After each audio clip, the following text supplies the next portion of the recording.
one thing to add. The supervisors here and the voices from the community have asked for experts and counsel on the matter at hand. You have a full room of experts. Come on now, speak on it. Let's go. Just open your ears. It doesn't cost nothing.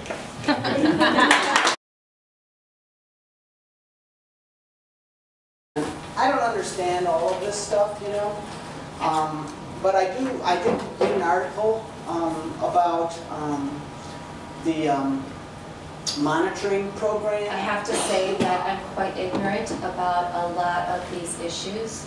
I adopted 3 African American kids who I love passionately, and hearing what's happening in Dane County being the worst place for Black people breaks my heart.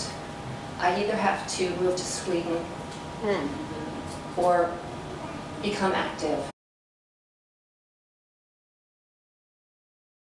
And we also demand the immediate release of 350 Black people who are incarcerated due to crimes of poverty and structural racism here in Dane County. We demand the release of 350 Black people incarcerated due to crimes of poverty that we like to pretend that doesn't exist. That 350 Black people be released, those who are incarcerated due to crimes of poverty.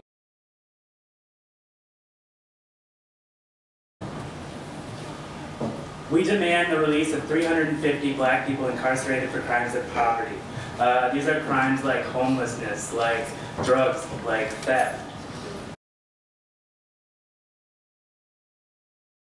Secondly, I'd also like to say policing has a lot to do with that. People don't walk themselves into jail. Police go and get those people and take those people to the jail. People don't just wake up and say, oh, I'm going to walk into jail. No, people are picked up by the police. So the police have a direct responsibility in people being in jail, and I am disappointed in the leadership of the police that would say we don't have a role, because my understanding of leaderships mean that you are responsible for yourself and the entity in which you lead, which means that the leadership of the police should be saying, yeah, we did do that, let's do something different. Yeah. We feel like we want to address crimes in our communities.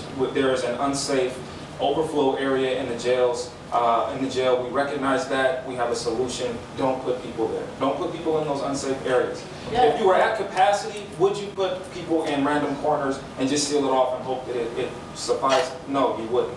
Don't put people there. And if that means no arrests, don't arrest people. Voters voted to legalize marijuana in this county. Although it was a non-binding referendum, the police should stop harassing, ticketing, and arresting people for drug use. Right on. How do people end up in a situation where they're getting bail instead of getting released on their recognizance, instead of getting a signature bond? Well, here's a sign that says, you know, from the Wisconsin courts on how it is that people get bail or not. And one of those signs is that you have to have a proper identification. Okay, so one thing we know about people who are struggling with low incomes, is that it's difficult to maintain identification. We've certainly saw a big discussion about that in terms of changes to voter registration and that sort of thing. People are marching in the streets because they don't have identification or the means to identify. That's poverty. That's one reason that people don't get bail. That's one reason that they sit in the jail right here above our heads and down the street. To combat poverty, we should spend the $140 million or $170 million or whatever this new jail costs on green jobs, retrofitting old inefficient houses, creating mass transit that can actually get people to work on time, building wind and solar power, and stop the criminal rate charges and changes by MG&E.